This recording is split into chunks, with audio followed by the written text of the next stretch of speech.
Buenas tardes. Bien, antes de comenzar el tema de hoy, quisiera hacer una pequeña introducción a lo que son los módulos y los paquetes en Python.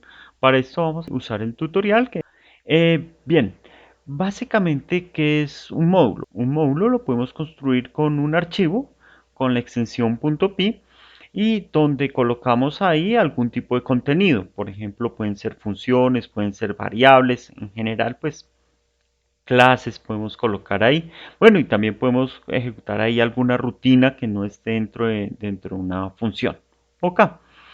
Eh, Después, desde otro archivo o donde estemos utilizando Python, podemos utilizar la cláusula import y el nombre del archivo, pues sin la extensión. Ok, en este caso, el archivo que tiene este ejemplo se llama Fibo, porque pues la verdad creó la serie de Fibonacci. Em, Básicamente lo que tiene aquí es que en esta primera función, bueno, se llama Fibo porque tiene la sucesión de Fibonacci. En esta primera función imprime cada uno de los elementos. En la segunda función define una lista y va adicionando los elementos a la lista. ¿Ok? Bien, pero básicamente en ambos casos es la sucesión de Fibonacci. Como importamos Fibo, entonces tenemos que decir el nombre que importamos, Fibo, y punto la rutina que queremos, o la variable, o la clase, bueno, ya será lo que nosotros necesitemos, el contenido, ¿de acuerdo? El contenido de ese módulo. Bien, entonces por ejemplo aquí podemos utilizar la función fib con 1000 y entonces imprime los datos. Si aquí usamos fib2, entonces lo que hace es generar la lista.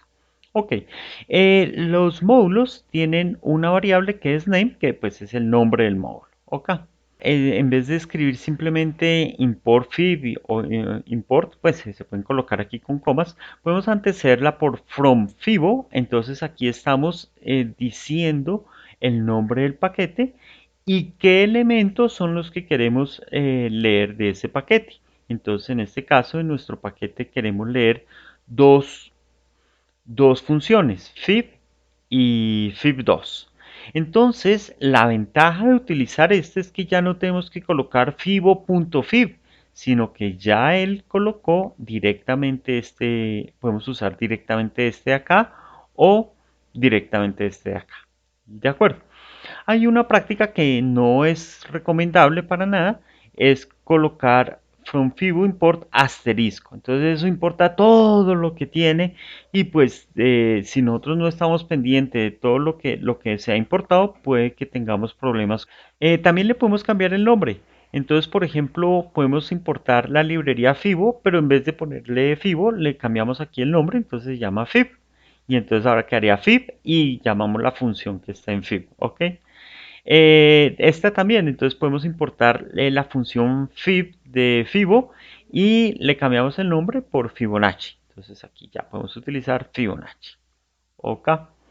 Bien, los módulos, pues como es un archivo que termina en .py, entonces por ejemplo podemos desde Windows, desde la consola de Windows, de comandos de Windows, en mi época se llamaba DOS, listo, entonces o bueno, en Linux también, la consola de comandos de Linux, llamamos a Python el archivo que nosotros queremos. Bueno, podemos también tener ahí argumentos, si se llamó desde la consola de comandos, entonces usando esta variable podemos saber que fue llamado desde la consola de comandos y entonces ahí podemos leer los argumentos. La función dir que nos permite saber los elementos que tiene un paquete. Por ejemplo, entonces, si importamos Fibo y queremos ver qué elementos tiene Fibo, entonces le damos dir Fibo y nos dice, bueno, name, que siempre tiene name y tiene estas dos funciones. Por ejemplo, hay otra que es importante en Python, de pronto veremos eso más adelante cuando aprendamos, estemos mirando el manejo de archivos, que es sys. Y entonces ese sí tiene bastantes cositas para mirar. Ok, Perfecto. Si nosotros colocamos dir, pero sin el nombre de algún paquete, entonces dice pues las cosas que se han leído. Pero eso sí, de todo, ¿no? Variables, funciones, módulos, paquetes, bien. Ok. En Python un paquete, pues básicamente es un directorio y podemos llamar el paquete punto el módulo, ¿de acuerdo? Entonces, por ejemplo, aquí en este directorio sound tenemos, bueno, los paquetes tienen un archivo init.py que en principio se ejecuta al cargar el paquete, ¿de acuerdo? Y da algunas instrucciones, puede dar algunas instrucciones de qué se debe cargar con el asterisco, bueno, pero esa parte no la vamos a detallar. Lo que nos interesa del paquete es que un paquete puede tener archivos o pues módulos, puede tener otros paquetes y por ejemplo este paquete pues tiene aquí su init, que es el de configuración de este otro paquete y además tiene un montón de módulos, ¿no? Esa es como la característica. Entonces eso nos permite organizar. Entonces, por ejemplo, el paquete Sound está conformado por tres paquetes: Formats, Effects y Filters. Y cada uno de esos pues ya tiene varios módulos, ¿de acuerdo? Entonces los módulos que se necesiten.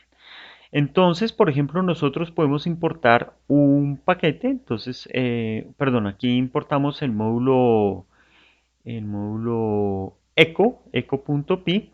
Entonces, ¿cómo se importa ese módulo? Pues escribimos el nombre del paquete, punto, el nombre del otro subpaquete y después el nombre del módulo. ¿De acuerdo?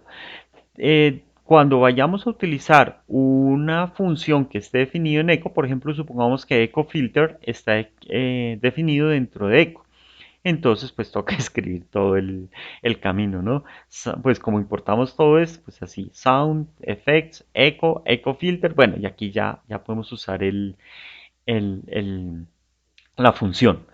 Pero supongamos que utilizamos este. Recuerden que aquí podemos importar solamente este, y diciendo aquí con from, pues dónde está el paquete. Entonces, from sound effect import algo del contenido. Entonces, el contenido en este caso es un módulo.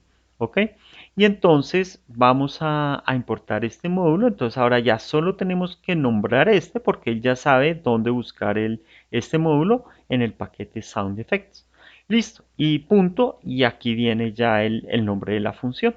Entonces, pues a mí me parece como más chévere utilizar esta forma porque le ahorro a uno escribir pues todo el camino.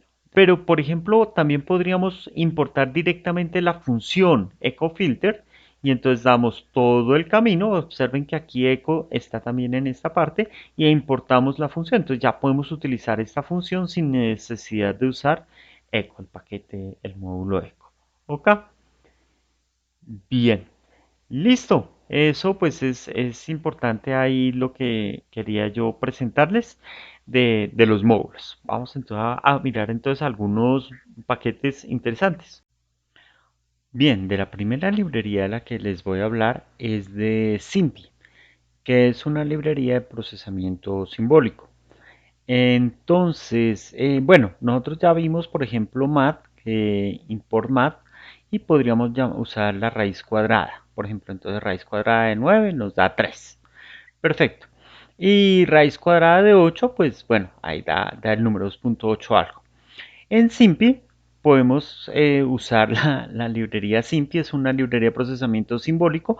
Entonces, cuando digamos SIMPy raíz cuadrada de 3, pues va a decir raíz de 3 es porque no lo puede reducir. Pero, por ejemplo, si le decimos raíz cuadrada de 8, nos va a decir 2 por raíz de 2, de una forma un poco más sencilla. Genial, ¿no? Sin embargo, en SIMPy también le podemos pedirle que evalúe este valor para que nos dé algo por el estilo. ¿Ok? Bien, veamos algunos ejemplos más interesantes. Por ejemplo, con SIMPy podemos tener algunos símbolos. Entonces, por ejemplo, aquí X y crear una expresión. Esta expresión X más 2 por Y. Entonces, si la escribimos, la presentamos, bueno, nos la coloca acá. Por ejemplo, a la expresión le podemos sumar 1. Entonces, bueno, de una vez coloca ahí el 1. Pero, por ejemplo, si le restamos X a la expresión, entonces, a esta expresión que tenemos aquí, x más 2y, pues si le restamos x, entonces nos quita la x y queda solamente 2y. Perfecto. Si multiplicamos la expresión por x, bueno, la coloca así, pero le podemos decir que aplique ley distributiva con expand. Entonces quedaría x al cuadrado más 2 por xy. Listo, al realizar. Y si queremos volverla a factorizar, entonces le decimos factor y vuelve otra vez a escribirla de esta manera. Bien, veamos a ver qué otras características tiene. Entonces, por ejemplo, podemos sacar, derivar esta función. Derivadas, podemos integrar. Aquí entonces calcula las derivadas, por ejemplo, límites. Puede despejar, resolver ecuaciones diferenciales. Bien, en fin, esa entonces es como una idea de qué es lo que hace Simpi. Voy a dejar hasta aquí. Si me acuerdan, entonces subo este documento que tengo, que es el documento de Simpi, y ahí hay un tutorial para los que están interesados. Esta es la librería que yo utilizo en álgebra lineal. Bien, bueno, vamos entonces a ver otras librerías. Bien, vamos entonces a hablar ahora de NumPy. NumPy es una librería que permite trabajar con arreglos. Usualmente uno importa NumPy, pero como NP, que es mucho más cortico, entonces así no tiene que escribir NumPy, sino solo NP. Entonces, por ejemplo, para crear un arreglo que tiene 2, 3, 4, entonces simplemente coloca a np numpy y dentro pues la lista del arreglo que quiere crear. Ustedes preguntarán, bueno, y si ya tenemos las listas, ¿para qué necesitamos los arreglos? Bueno, pues yo diría que si las listas hacen una gran cantidad de cosas, pues NumPy es la cereza encima del pastel, que permite hacer muchas otras cosas además de lo que ya hacen las listas. Vamos a ver entonces qué se puede hacer con NumPy. Entonces, por ejemplo, miramos qué es A, entonces A es un arreglo. Listo, le preguntamos a A. DType es el tipo de datos que maneja NumPy. Observen que los datos no son los mismos datos de Python. Entonces yo al final pues sí voy a hacer como una presentacioncita enfatizando sobre los datos. ¿Ok? Listo, sí, aquí pues es una sola lista, aquí son 4 parámetros. Bueno, en este caso es una lista con 2 tuplas y él crea un arreglo de 2 dimensiones. Bien, puede por ejemplo colocar que los números sean complejos, entonces trabaja números complejos. Bien, por ejemplo podemos crear un arreglo de ceros de 3 renglones, 4 columnas, ¿ok? O de unos, aquí tenemos 4 columnas, 3 renglones y 2 arreglos de ese estilo. Entonces aquí ya vemos que como que no solamente puede trabajar arreglos de una dimensión como los que vimos aquí, o un eje como los llama aquí el NumPy, sino que podemos tener arreglos de 2 ejes e incluso de 3 ejes, ¿no? Miren, este es como un volumen, ¿no? Porque aquí está las columnas, los renglones y podemos poner una delante de la otra. Entonces tiene ya como los 3 ejes. Bueno, y en general podemos trabajar con más ejes. Ya cuando tienen más de 2 ejes las matrices se llaman tensores. ¿Ok? Podemos crear un arreglo vacío. No limpia la memoria, sino simplemente deja el espacio y toma los valores que hay ahí. La ventaja de este es que es más rápido o sea, si necesitamos inicializar crear un arreglo y después se va inicializando, esta es la forma más rápida. ¿Ok? En cambio, esta de ceros es mucho más elegante porque pues todo queda con ceros, pero demora un tiempito más, ¿de acuerdo? Entonces, dependiendo de la aplicación, si son 100.000 datos, pues bueno, uno lo piensa, pero si son 5, pues este sí está bien. ¿Se acuerdan del range que teníamos para el for? Que creamos un rango, entonces este era el primer elemento, este era el último y los pasos que daba. Entonces, esta es la versión de NumPy, que es de arreglos, por eso la A aquí. Entonces, por ejemplo, entonces coloca un arreglo, empieza en 10 y da pasos de 5 y termina antes de llegar a 30. ¿Ok? En este, pues empieza en 0, termina en 2 y da pasos de 0.3, ¿ok? Entonces este permite argumentos flotantes. ¿Listo? Esa es otra forma de crear arreglos. Line Space es parecido a iRange. También tenemos el valor con que comienza en 0. Este sí es el valor en que termina, siempre termina en ese valor, terminará en 2. Y el número de elementos que tenemos, entonces en total hay 9 elementos. Aquí hay 1, 2, 3, 4, 5, 6, 7, 8 y 9. Ok, entonces ese es Line Space.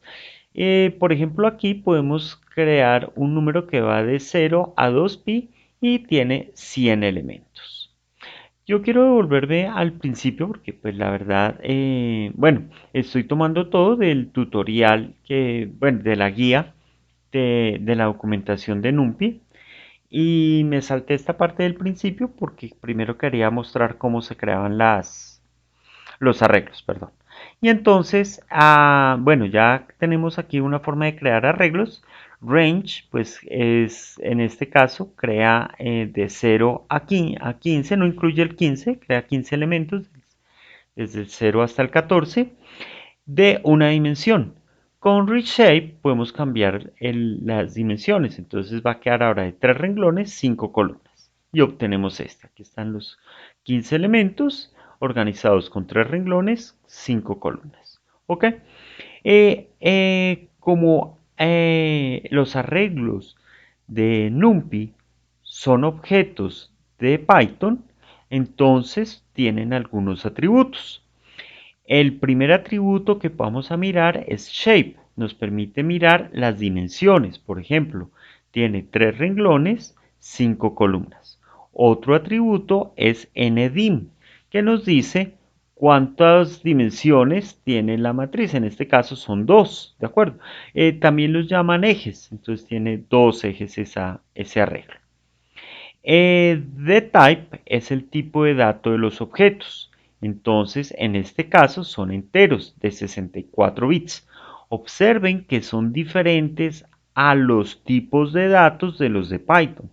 Los tipos de datos de Python no tienen límite en el número de bits que maneja. Aquí sí, 64 bits. ¿Ok? Más adelante, al final del video, hoy hablaré de los cuidados que toca tener al respecto. Item size es la cantidad de bytes que tiene un dato. Como son 64 bits, entonces tiene 8 bytes, ya que cada byte tiene 8 bits, entonces 8 por 8, 64. A size nos dice la cantidad de elementos que tiene o de datos. En este caso vemos que tiene 15 datos. Type, ya sabemos, es el tipo de nuestra variable a. Como a es este arreglo, entonces nos dice es un arreglo de NumPy. Si creamos un arreglo b, pero que solo tiene una dimensión, y miramos qué tipo de dato es, va a decir que es el mismo tipo de dato. ¿Ok? Bien.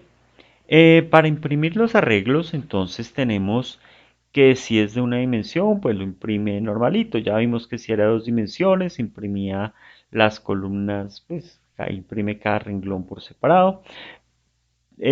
Podemos tener arreglos también de 3 dimensiones, ¿de acuerdo? Entonces primero imprime, toma las dos últimas dimensiones y los va imprimiendo. Entonces de esta forma podemos, en este caso, como son 2 de 3 por 4, entonces define 2 de 3 por 4. Entonces aquí podemos ver como que la otra dimensión es como el ancho, pero pues lo dibuja abajo.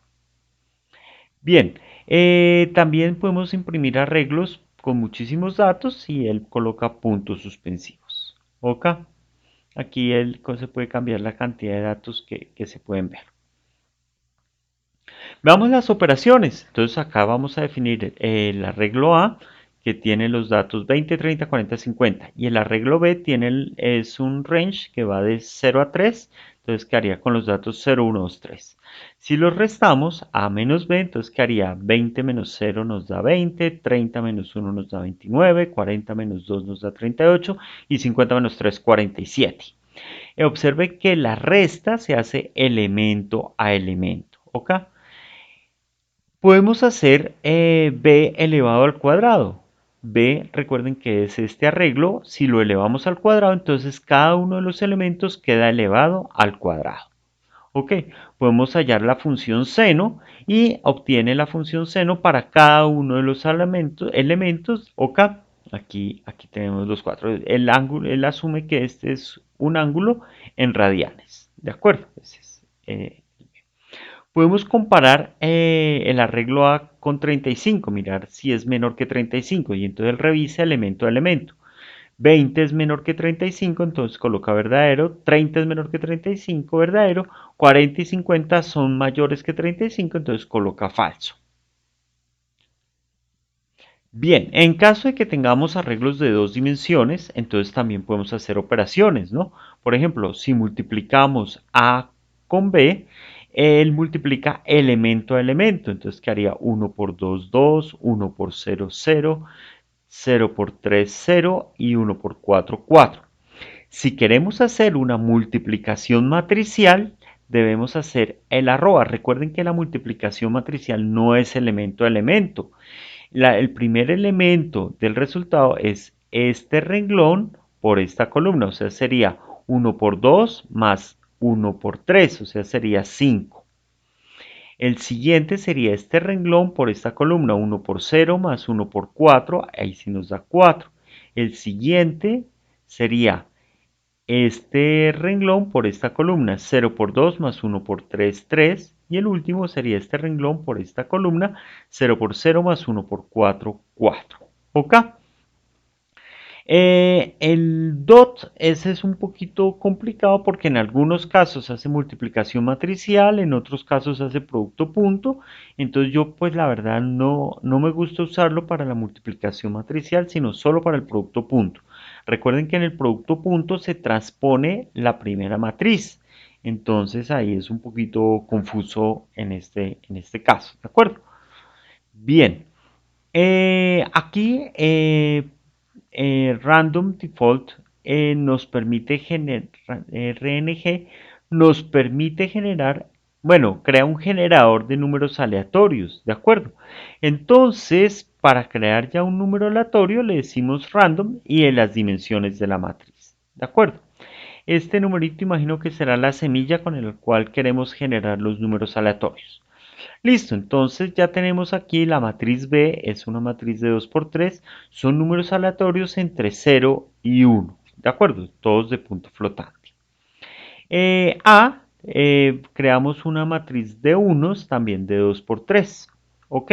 Si multiplicamos a A por 3, pues todos los unos quedan multiplicados por 3 y obtenemos este. Ahora, si sumamos a la matriz B, le sumamos la matriz A, pues todos los valores que están entre 0 y 1, pues se le suma 3 y obtenemos esto que está aquí. Listo, hasta ahí no hay problema. Pero si hacemos al revés, si a la matriz A le sumamos la matriz B, vamos a tener un problema. ¿Por qué razón?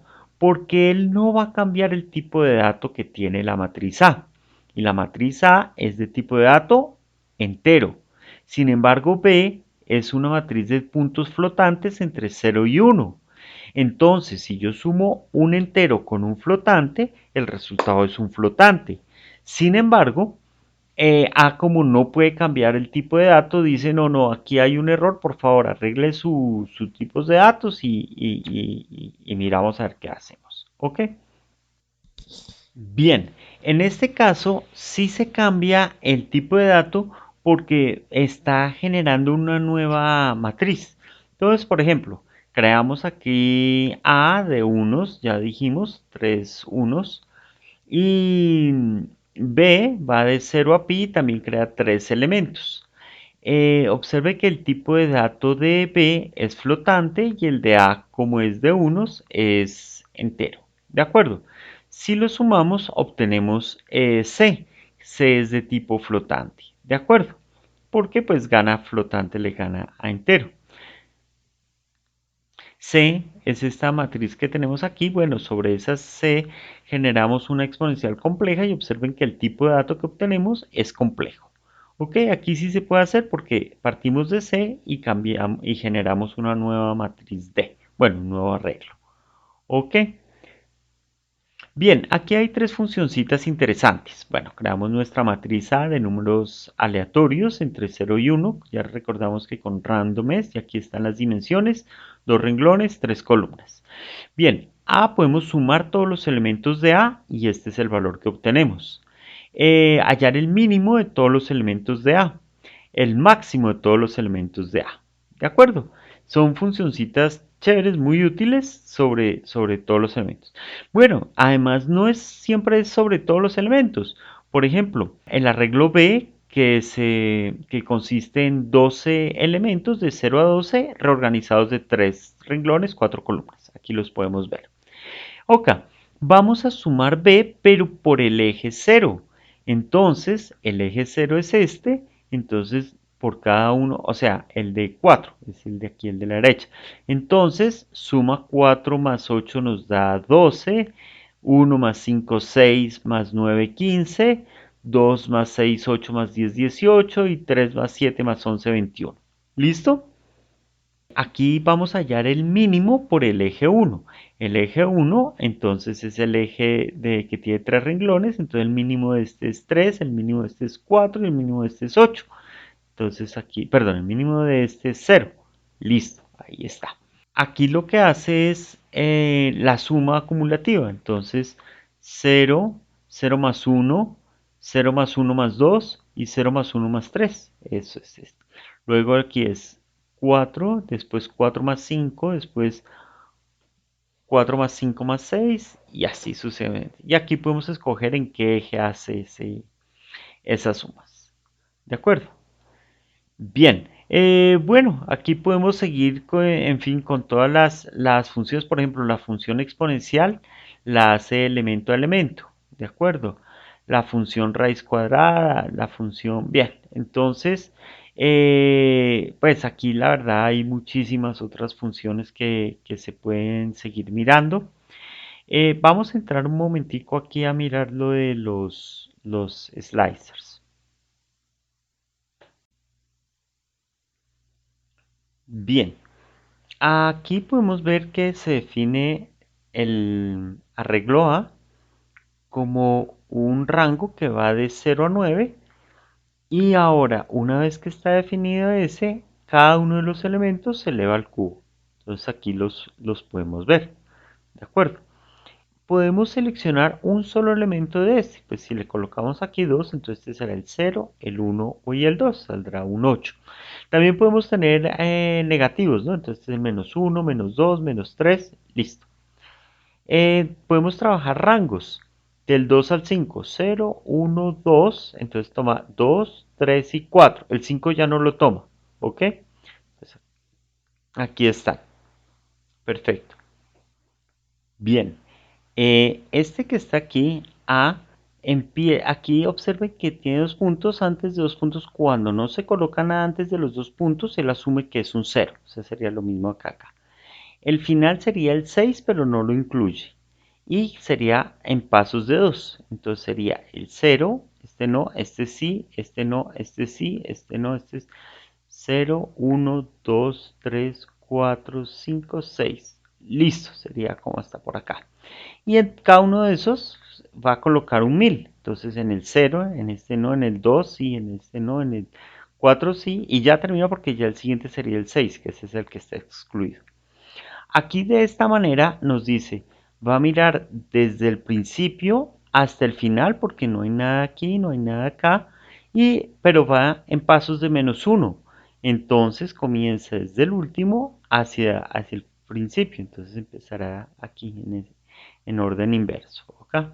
Ah, es este, sí, sí, es este. Ok. Aquí vamos a iterar sobre A y vamos a imprimir I elevado a la un tercio. Y tan chévere, ¿no? Y entonces aquí presentamos todos los valores elevados. ¿Ok? Podemos trabajar también con arreglos multidimensionales. Entonces, bueno, aquí crea una funcioncita en el que el primer elemento lo multiplica por 10 y le suma el siguiente. Y usa esa función para crear un arreglo. sea, from function. Entonces, a cada elemento le da el valor que corresponde a este. Por ejemplo, este aquí está x vale 1 porque es 0, 1 y y vale 0, 1, 2, 3. O sea, x es la columna, perdón, x es el renglón, y la columna. Entonces nos da 1 en x, entonces 10 por 1, 10, más 3, entonces nos da 13. Perfecto. Ok, entonces así. Podemos ver un solo elemento. Observen que, por ejemplo, aquí vamos a ver el elemento 2, 3. 0, 1, 2, 0, 1, 2, 3. Ok, es 23. Entonces, básicamente es el número del renglón, coma el número de la columna. También podemos poner aquí slices, entonces sería desde el 0 al 5, prácticamente son todos, desde el renglón 0 hasta el 5, la columna 1, o sea, serían todos estos elementos. Pero ya sabemos que si omitimos el último, pues va desde el principio, y si omitimos el final, va desde el final. Entonces aquí tomaría también toda la columna 1, si es otra forma de escribir lo mismo. Ok, aquí por ejemplo use un slice para los renglones del 1 al 3, 0, 1, 2, el 3 no, o sea, serían estos dos renglones y todas las columnas, porque no hay nada al principio y no hay nada al final, no hay nada a la izquierda y a la derecha de los dos puntos. Entonces aquí quedaría, tomaría estos dos renglones. Perfecto. B-1, entonces toma el B, veamos quién es B. B es este. B, entonces menos 1 sería el último renglón. ¿Ok? Aquí al colocar aquí el índice, como son dos índices, si no coloca el otro, pues asume que son todas las columnas. ¿Ok? Bien, vamos a ver los puntos suspensivos. Cuando tenemos muchas dimensiones, no solo dos, sino por ejemplo podemos 3, 4, 5, él coloca puntos suspensivos y asume que los puntos suspensivos, él asume que toman todas las dimensiones para lo demás. Entonces, esto es por ejemplo si queremos, esto es sobre todo para asignar la dimensión inicial o final, ¿de acuerdo? Entonces aquí podemos colocar por ejemplo, 4 en la inicial, puntos suspensivos, bueno, 5 y las dos últimas sí se asignan. ¿De acuerdo? Entonces, cuando tengo muchas dimensiones. No voy a entrar a detallar eso acá. Por ejemplo, cuando tenemos un arreglo de muchas dimensiones, B, pues de dos dimensiones, y iteramos sobre él, leemos cada renglón. ¿De acuerdo? Podemos tomar un arreglo y volverlo flat, es plano, y entonces ahí sí iteramos sobre todos los elementos. Ok, voy a dejar hasta ahí en la presentación. De todas formas los invito a que terminen de ver el archivo, pues con tiempito, ¿no? No es que haya afán. Si necesitamos alguna cosa, pues ya en particular iremos viendo lo que se necesite en NumPy. Ok. Veamos aquí en NumPy, aquí podemos trabajar, perdón, con listas, podemos armar una lista de listas. Aquí tenemos una lista, que esta lista tiene dos listas, cada una de las dos listas tiene tres elementos. Bien, entonces ya vimos que esta es la lista. Si en la lista si queremos ver un elemento, pues seleccionamos el elemento que queremos y es una lista. Y si queremos un elemento de esta otra lista, pues ahí sí el segundo, ¿de acuerdo? O sea, aquí con este cero escogemos la primera lista y con este cero pues ya el primer elemento de esa lista, que sería este. ¿Ok? Bien, ahora pues vamos a pasar esa lista de listas y creamos un arreglo de NumPy. Entonces el arreglo es de este estilo. En NumPy ya para ver el primer elemento le damos pues las dos coordenadas. Sería el elemento 0, 0 y pues ese 0, 0 pues nos da este 1 que está aquí. Perfecto. El tipo de dato del elemento 00 es de 32 bits. Perfecto. Entonces, ¿qué pasa si yo coloco en A00 2 a la 30? Ah, no hay problema.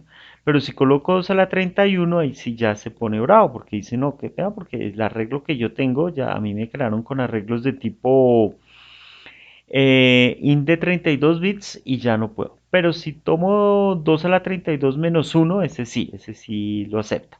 Y si le sumo ese a un uno, entonces aquí saca pilas con eso, ¿no? Que mire que saca es un warning, no genera un error, porque dice hubo un overflow. El overflow ocurre cuando le sumo el valor y pues ya no puede presentar ese número tan grande y lo que hace es dar la vuelta. Entonces presenta el negativo más grande que tiene, el negativo, bueno, el número más negativo que tiene. Dio la vuelta, entonces ahí toca tener cuidado con eso. Aquí en Stack Overflow, en este artículo, presentan cómo convertir estos warnings, poderlos atrapar con except. Listo. Habla también, bueno, aquí presenta otro ejemplo. Bueno, básicamente ahora, por ejemplo, tengo esta lista hecha por comprensión y ahora la convierto en un arreglo de NumPy. Perfecto. Miramos el elemento 0, es este uno que está aquí. ¿Qué tipo es? Es entero. Ah, perfecto. Voy a hacer lo mismo, pero ahora tengo una lista que empieza en 0, no llega hasta 40 y va de 5 en 5 y los elementos son 2 a la S1, entonces 2 a la 0, 2 a la 5, 2 a la 10, 2 a la 15, bueno, y así sucesivamente. Listo. Entonces de aquí me aseguro que los números son mayores que 32, ¿de acuerdo? Entonces ya los datos no son de tipo int32, sino int64. ¿De acuerdo? Aquí él dice. O sea, observen que cuando es de int32 no dice el tipo. Aquí, por ejemplo, int32 no dice el tipo. Pero aquí que es de int64 dice si él aquí sí avisa. Ok, eso es de int64. Ok, pero ahora voy hasta 80, ¿de acuerdo? Entonces ya los datos no son de tipo entero, sino son tipo object. ¿Y qué tipo de objeto usa? Pues los enteros de Python. Los enteros de Python, recuerden que no son los mismos enteros de NumPy. Entonces, los enteros de Python sí pueden representar cualquier número. Ok. Bien, vamos a hacer aquí lo mismo, pero ahora ya no van en potencias de 2, sino potencias de 10. 10 a la 1, 10 a la 2, hasta 10 a la 19. Ok, aquí tenemos. Y lo convierte, entonces él aquí lo convierte a flotantes de 64. Sí estamos.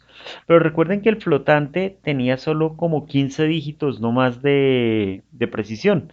Y este que tiene 1 por 10 a la 19, pues el 1 ya no está entre los números de precisión. Entonces si le sumo un 1 a ese valor, la verdad no lo tiene en cuenta. Ok, al 1 por 10 a la 19 le sumo el 1 y no. Ok, entonces toca estar pendiente del tipo de dato que se está manejando. ¿De acuerdo? Em, es más, hay unos tipos de datos, cuando tenemos el tipo de dato, este object, que era el que teníamos aquí, este de type object, ese no permite hacer algunas operaciones. Entonces, por ejemplo, aquí voy a definir un arreglo, una matriz de 2 por 2. ¿De acuerdo? Y veamos, ese es de tipo int32, que es el tipo que maneja, y voy a aplicar aquí la inversa. Para aplicar la inversa, llamo a NumPy la librería de álgebra lineal, la función inversa, y le aplico la inversa a la matriz f que definimos aquí, esta matriz. Y listo, obtiene la inversa. Ok. Si cambio el tipo de dato de esa a flotantes de 64, con esta función se cambia el tipo, entonces también me permite sacar la inversa. Ahora lo que voy a tomar es esta matriz, pero esta matriz es del tipo object que habíamos visto. Los elementos son enteros, pero enteros de Python. Ahí hice un truco todo extraño para poder obtener esto, que fue tomar números de 2 a la 80, que esos no se podían representar ahí con flotantes, y después lo dividí por 2 a la 80, una división entera. Observen que al dividir esto, él divide cada uno de los elementos y pues ya obtengo el 1, pero pues fueron creados ya de este tipo. ¿Ok? Y ahora lo voy a tratar de obtener la matriz inversa y él dice, no, para ese tipo de datos yo no sé obtener la inversa, ¿ok? Entonces pilas, cuando tengan esto, claro que pues 2 a la 80 es un 2 a la 64, esos números uno no los maneja, ¿no? Bien, 2 a la 53 no, o sea, uno trabaja números muy pues pequeños para estos valores, entonces pues para la mayoría de las operaciones esto se comporta bien, ¿ok? Ya con números muy grandes, observen que hay que tener cuidado. Listo, eso era lo que les quería decir. Bien, para esta última parte de la clase de hoy voy a utilizar esta página donde explican Matplotlib. Bien, entonces para usar Matplotlib tenemos que utilizar import y bueno, Matplotlib, ¿ok? Em, si estamos trabajando en Júpiter, algunas veces se recomienda utilizar este para que las gráficas queden dentro del mismo Júpiter. Pero pues últimamente yo no lo he utilizado y me han funcionado bien, ¿de acuerdo? Entonces pues ahí verán. Bien, ¿cómo podemos utilizarlo? Entonces, básicamente, en este caso, aquí importan, aquí como que quedó un espacio de sobra, no sé, bueno, el hecho es que toca quitarlo. Bien, aquí está Matplotlib, pplot, y usualmente se utiliza como PLT, pues para no escribir todo esto. Entonces, vamos a utilizar este PLT y le vamos a decir que grafique en los puntos 1, 2, 4, 9, 5, 3 y después que muestre. Ok, entonces al trabajar en Júpiter queda después esta imagen, ¿de acuerdo? Entonces los números recordemos que era 1, 2, 4, 9, aquí está en 1, aquí está en 2, aquí está en 4, aquí está en 9, 5 3, listo, 5 3, perfecto. Entonces, como ven, es muy sencillo con este, pues, graficar unas líneas acá. Bien, pero tenemos otras formas. Por ejemplo, si en vez de colocar una sola lista, damos dos listas, entonces la primera lista corresponde al eje X y la segunda lista al eje Y. Entonces el primer punto quedaría en menos 3, 1, menos 3, 1. El segundo quedaría menos 2, 6, menos 2, 6. El tercero en 5, 4, 5, 4.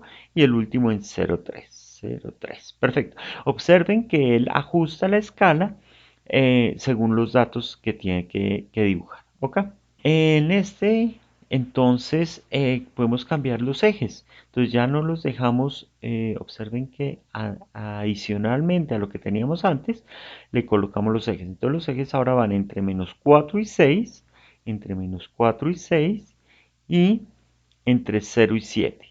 0 y 7. ¿De acuerdo? Entonces nosotros también podemos colocar los ejes según nos convenga.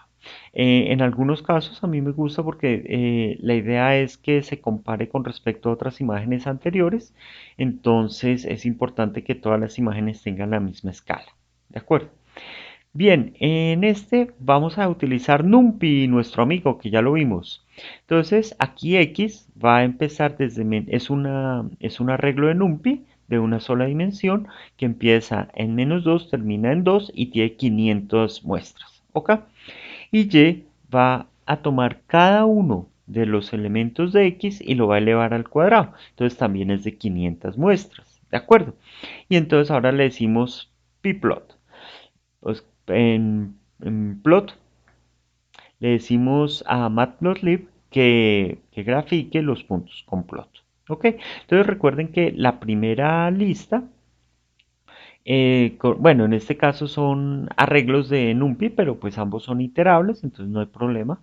Entonces pasamos X, de aquí pasamos y él grafica entonces los 500 datos. Observen que como son 500 datos, el paso es muy pequeño y ahora pues ya no se ven las líneas ahí todas, sino que se ve muy suave esa curva. ¿Ok?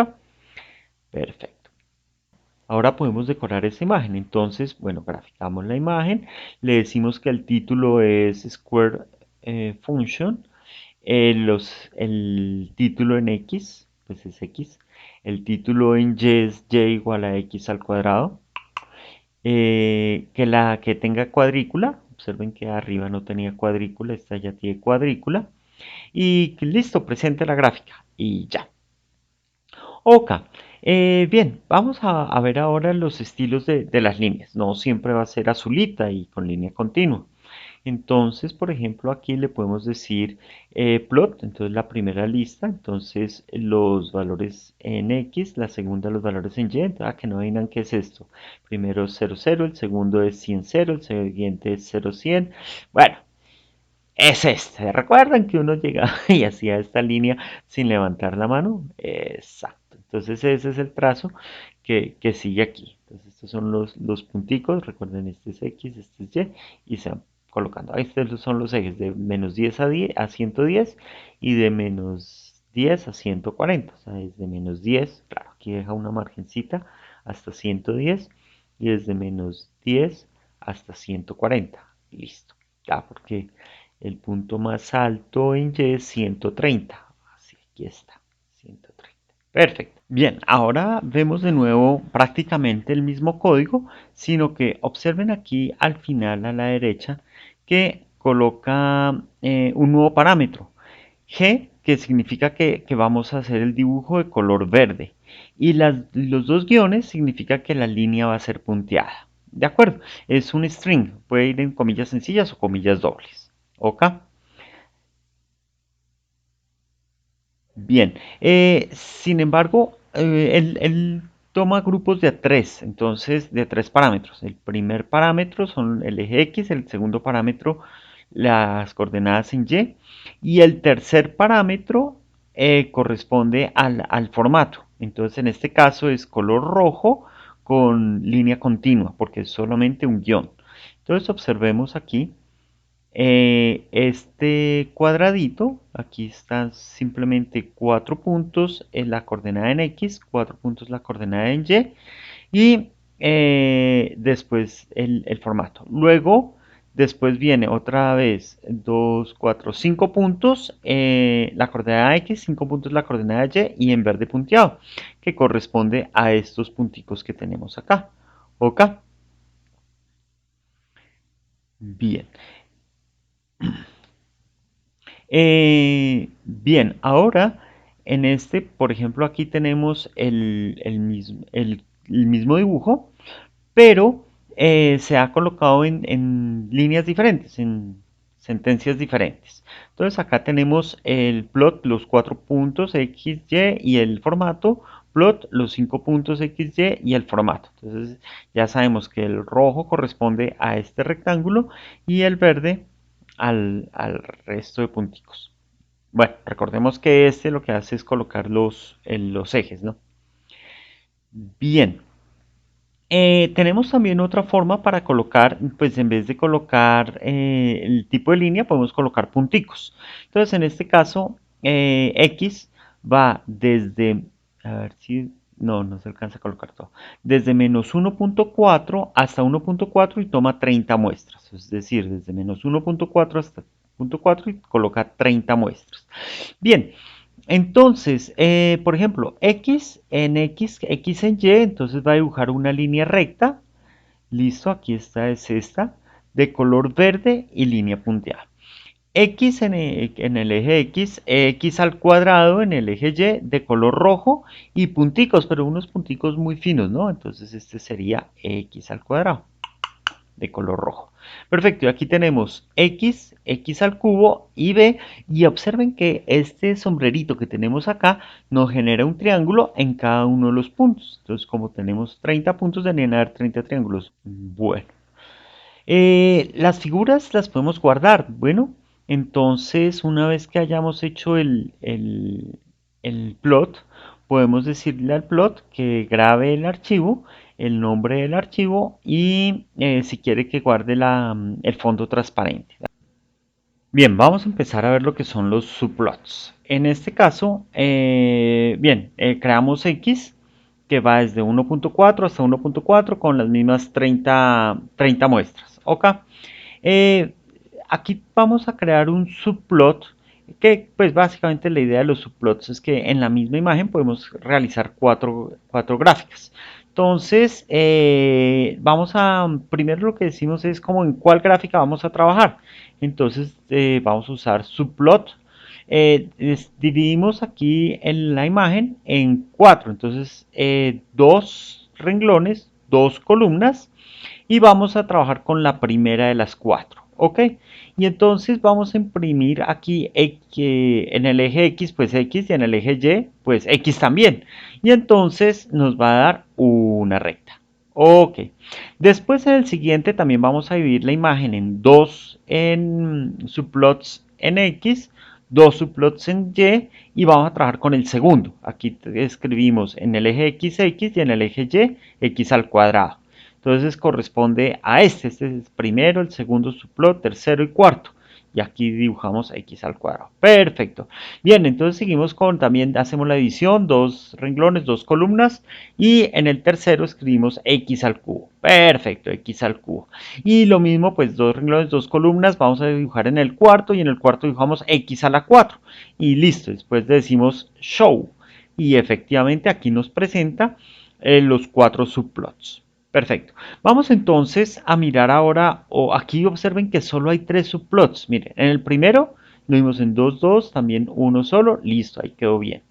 El mismo, 2, 2 en el segundo, x al cuadrado. Perfecto, este es lo mismo.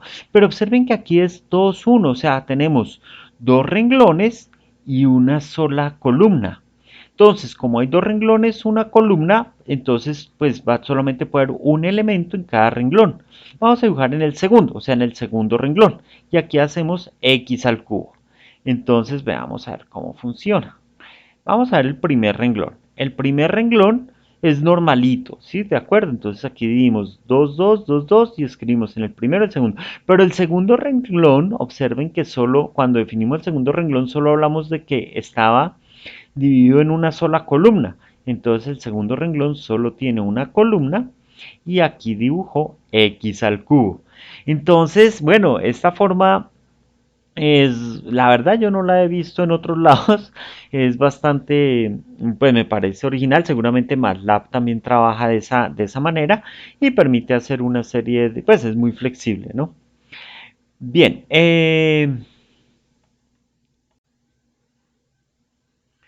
bien, en este otro bloquecito, observe que tenemos aquí, veamos qué es el resultado. Entonces, tenemos cuatro imágenes, pero en verdad se dividió en 9 bloques. Entonces, aquí podemos ver. Para usar esta configuración que es un poco más flexible, utilizamos subplot to grid.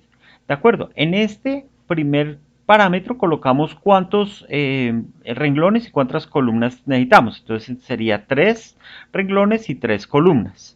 Y aquí colocamos en cuál vamos a empezar a trabajar, en cuál imagen. Entonces en la que empiece en 0, 0, o sea, este renglón y esta columna.